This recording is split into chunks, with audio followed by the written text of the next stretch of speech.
Good. Hashana. Olive test. If It's a screaming. The cats are screaming. If a person saw the new moon but cannot walk, they bring him a donkey and even on a bed. If an ambush awaits them, they may arm themselves with sticks, and if it was a distant journey, they may take food in their hands as a journey of a night, and a day may desecrate Shabbos and go forth to render testimony about the new moon, as it is said, these are the appointed times of Hashem, which is to declare in their fixed time.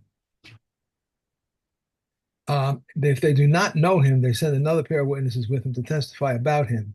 Originally, they accepted testimony about the new moon from anyone, but the heretics did harm. They enacted that they should not accept testimony except from known people. Originally, they used to light torches, but after the Kuthians did harm, they enacted their messengers should go forth. Right. Okay. So continuing from that, Kated Hayu Masiin Masur. So in the days before we had to send messages, how did they send the fire signals? Maybe in Kolun Saor's shell areas, they would take these long beams of cypress wood, Mhm. um, and or cedar Cypress, wood. Sorry, Cypress, cedar wood. Beg Cedar, your pardon. Cedarwood, right? Yeah. Arokin v'kanim and then they'll take reeds and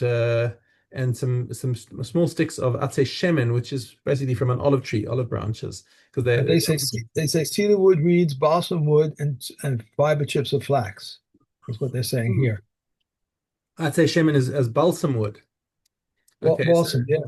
okay, so some say that it's olive wood because it's oil wood basically, something that's got at any rate it burns well. And the oris shel pishtan and the yeah the oris is the off the waist, right? The Yeah, someone tied them together with rope, climbed to the right, mountain you top, tie set them fire. to with korech, but meshicha you tie the whole thing together with rope to make a nice flammable bundle on the end of the rod. So you go up to the top of the hill, Matzis bahen esaor, and then you set that top thing on fire and hold the other end of the stick. Molecho maybe male or morid, and you wave it from side to side, forward and backward, up and down, until he sees that on the next hilltop else is doing the same. Because then it means they've seen him, and then he's done his job, and they pass it on. Mhm. Okay, so also ken barosh har hasheni, v'chen barosh har shlishi, and so it goes onto the second one. Carries on Mishnah Dalun Me'ayin Hayu Meisian Masos, and where were the locations where they made these hilltops? Me'har Mishcha from Har Zaisim was your first stop.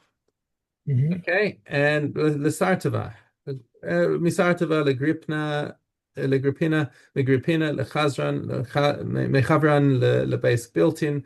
I'm not sure exactly where all these places are, but basically what they're doing is they're tracing out a route going up through the north to reach the Euphrates. Now, I mean, technically, the shortest way to get to Babel is over Jordan, but that's all desert. So it's Mhm. much easier. You're not going to have people sitting waiting in the desert. So you go along the civilized path going through Syria, through modern day Syria, and up to the Euphrates, and now you can follow down the Euphrates all the way down to Babel. Okay, so it would go me base Biltan, Lo Zazu Misham. So eventually it reached a place called Base Biltin, which is basically right on the edge of Babel, on the cities of Babel. So there he went and made his fire signals. So now you see all the people on top of their roofs get up and Right. also light fires to acknowledge the fact that Rosh Chodesh has been declared, and he sees like the whole of the Jewish settlement of Babel has got is lit fires to acknowledge. Okay. How Mishnah come? How Tet. come? How come? How come still don't have Syria? It's because of the wars. We lost it in the war, or how come we don't have Syria? Syria was What was what are part you of talking Israel. about? Syria was I part mean, of Israel. not since we came back in 1948, if that's what you're asking. Yeah, I'm saying why we gave it back. I don't remember that we do give it back or Oh, yeah, I did mean, we look, withdraw? are you talking about modern times? You're talking about in the days of David and Shlomo. Actually, both. What happened, with both of them? I know with the war in '48 that was something else, but in David Okay, and Shlomo, but we've never had Syria. All we've had was the Golan. why do they keep this? we keep referring to Syria as, as almost referring to it as Eretz Israel. Right, that's it, because it's I think David Amelech conquered Syria. I mean, I don't know what Syria was in those days. It's not the modern borders. The modern borders are very arbitrary. Um, Right, but certainly Damascus is considered part of Syria. But that's very close to the border actually with Israel. right, right, right, Um, all right. anyways, Anyway, Mishna, okay, hey, Chatzer Gedola Haisa Yerushalayim. So there was a big courtyard in Yerushalayim where people would come to come and testify about the Chodesh, or Beis Yazek Haisa Nikres. So it was called Beis Yazek. The Sham Kola right. Eidim Miskansim. So when Eidim came from all around the country to come and talk about the Eidos Chodesh, they would all gather in one place. Based in Bodkin or Samsham, and the Beis Din would check them there to see that they're kosher for Eidos, okay, as we will see later, and that the Eidos is actually good. Seudas gedolos osin lahem b'shvil sheyihu regilin lavo, and they'd make a kiddush, right? They'd make a good kibbud kal to encourage people to come. You don't want people to come in and sit around and say like, "What do you want to come and be encouraged and say, oh yeah, I'll come and give Eidos a chodesh. They lay out a nice spread every time we go, so let's do it." So that's Well, what they want. we had the other Mishna, who was Rabbi Gamil, who said that they were doing too much, like right, in having so many people come It was the and other way. giving. Rabbi Gamliel wanted everyone to come. Rabbi Akiva said it's too much because of Okay, being Mechalel Shabbos. That's talking about Shabbos. It doesn't always happen on Shabbos anyway. But okay, so whatever day of the week it falls, they would have a nice spread out for all the people that are coming to give Eidus HaChodesh, so that people should come. Barishana lo hayu zazin misham kol hayom. Now, if they arrived on Shabbos, um, the original din was that they would arrive inside this fenced off area, which is specifically for the Eidim, and that's where they would have to stay for the whole Shabbos, because now they've taken themselves out of their original place, Beheter, yes, but they're now in a new place, and according to the laws of Eruvin, they only get their Dalit Amos, and the Dalit Amos includes everywhere in the enclosed area that they're in. So if you're inside a house, that house is considered Dalit Amos. right. Okay. Um, Okay, and they originally that's where they would have to stay all day. Here comes Rabban Gamliel again. He wants to encourage people to come. He doesn't want them to be stuck in a place for the whole Shabbos. Hisken Rabban Gamliel azaken sheyehu mehalchin alpaim ama lechol ruach. Every direction. Once they've come beheter, they're reckoned as the people of Yerushalayim, which means that they can walk through the whole of Yerushalayim plus 2,000 amas in every direction, just like everyone else in Yerushalayim. V'lo elu bilvad, not just in these cases of the Eidim who came for the Chodesh, ela af hachachama haba leyaled.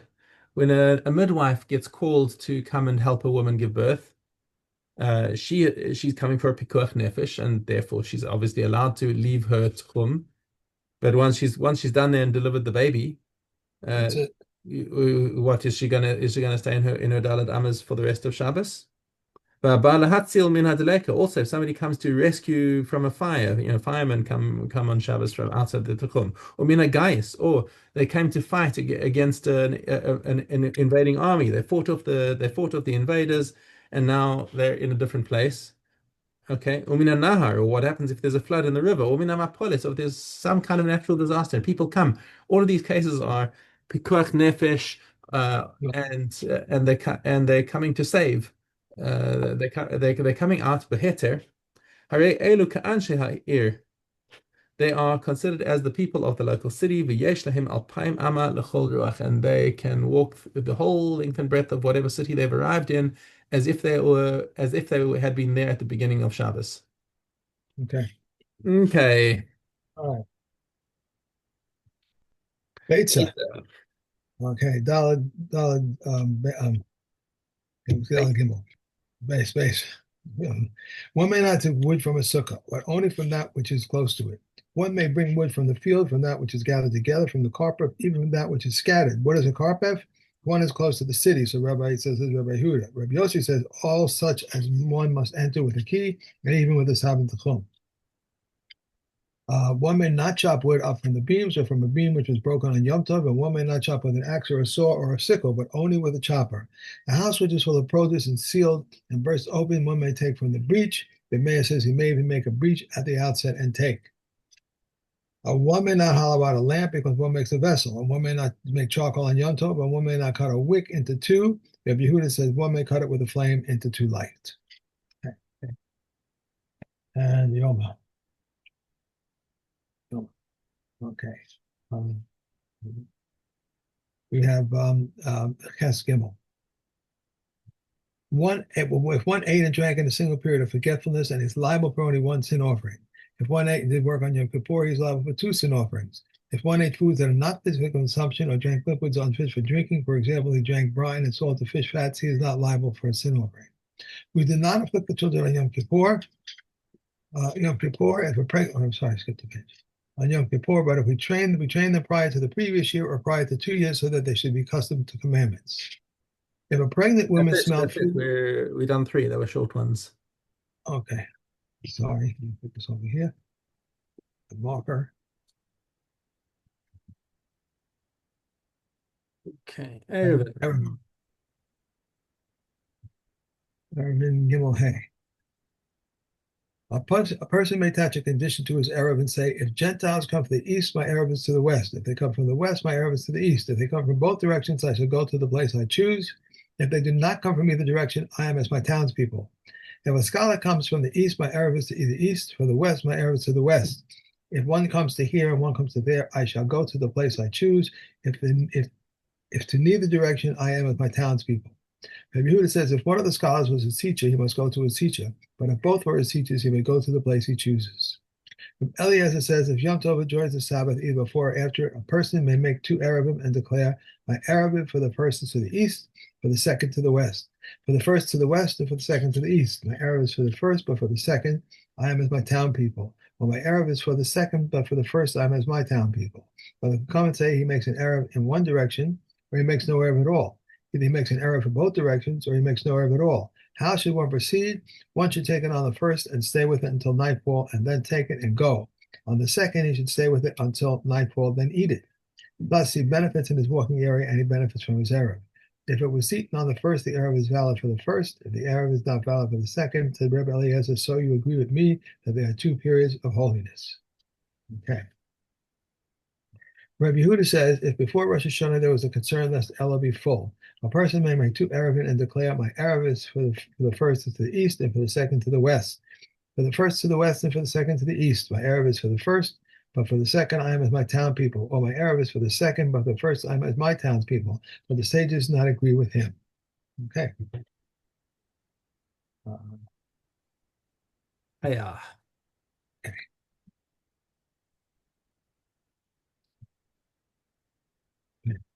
Okay. Standing corn which contains two saws and he forgot it is not chickaka. If it does not contain two saws, it is fit to yield to two sayers. But if it is vetching, it is regarded as if they were a crop of barley. If standing corn saves a sheaf and standing corn, and sheaf does not save either a sheaf or standing corn, while standing corn saves a sheaf, what is not chickaka, even one stalk. If saya of plucked grain and a saw of ungrain, and similarly cheese, garlic, and onions do not join together to two saws, then belong to the poor. Just a second. Oh, I lost my place, and I think you must have skipped a page. 8. We started on Vav. Oh, so above. Okay, so I started. I made a mistake. I started on Zion. Zion. Okay, cool. Vav. A sheaf will contain two saws, and he forgot it. It's not chickaka. Two sheaves will contain two saws. Rabbi Gamil says to the owner, but to the sages say to the poor. Rabbi Gamil said, does the greater number of sheaves together strengthen or weaken the rights of the owner? They said to him, his rights are strengthened. And he said to them, if one sheaf containing two saws which were forgotten is not chickaka, then two sheaves containing two saws should not certainly not chickaka. They said to him, no, if you said so regarding one sheaf, it is for a heap. If will you say so in the case of two sheaves are as bundles. Okay, you can stop there and put your bookmark in front of Tess. Okay. That was 6, 7, 8.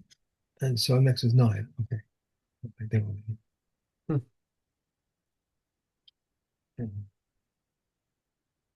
Now we have okay. We have base Gimel. These are tahor among the earthenware utensils. A tray has no rim, an open-sided fire plant, a toasted pan, pipes, even though they are bent, and even though they are capable of containing a kakav made for a braid basket. A tefi, which was adapted for covering grapes, a barrel for swimmers, a barrel-shaped handle set into the wall near the bottom of a makav, right? Makaz, a bed, a chair, a bench, a table, and a ship, and a candelabra, all made of earthenware or tahor. This is the general rule. Any of the earthenware utensils which have no interior have no degree of tuma upon their exterior. A lantern which has a receptacle for oil is tummy. While it does not have such a receptacle, it is tahor. A potter's form which he begins with is tahor, while the one where he finishes is tummy. A fundal of household is tahor, while the peddler's has tummy, since it is used for measurement. These are the words of Rabbi Yehuda ben Basara. Rabbi Kiva says, since he tilts it on its side and allows the buyer to smell the contents. The cover of wine jugs and the oil jugs and the cover of the Nilarian barrels are tahor, but if it was prepared for some use, they're tummy. The cover of a stew pot, when it has a hole in it or has a protrusion, it's tahor. If it does not have a hole or protrusion, it is tummy. Since she strains the vegetables into it, Elia ben Zadok says, since he overturns the mass of cooked vegetables upon it. Okay.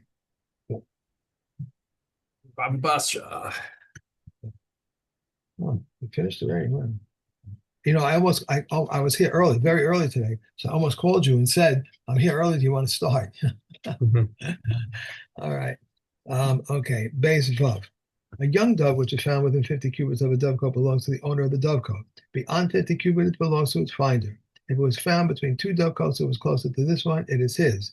If it was closer to that one, it is his. If it was equidistant from both, they divide it. One must distance a tree 25 cubits from a town. In the case of carob or sycamore trees, 50 cubits. Abba Shaul says any non-bearing, fruit-bearing tree requires 50 cubits. If the town was there first, he cuts down the tree and does not pay compensation. But if the tree was there first, he cuts it down and pays compensation. If there is doubt whether one was first or that one he cuts down, does not pay compensation. One must distance a fixed threshing floor 50 cubits from a town. One may not establish a fixed threshing floor within his own property unless he owns 50 cubits of land in every direction, and he must distance it from the plantings of his neighbor and from his plowed over areas so that it not damage them. One must distance No, that's apart. it. We're done. I just Okay. find it interesting. I always find it interesting going through these halachas, like how anti-tree they were in that culture. Right. It That's was, true. yeah, it's like keep the trees away from the city. I don't understand how they did all these halachas. I don't understand how they kept all Yeah. these things. Amazing to me. All right. So tomorrow we'll hopefully not have too much rain. Just a little bit. No. Rain's good. Rain's good. We need, I'll take as much of it as we can take. I have a thing in my when I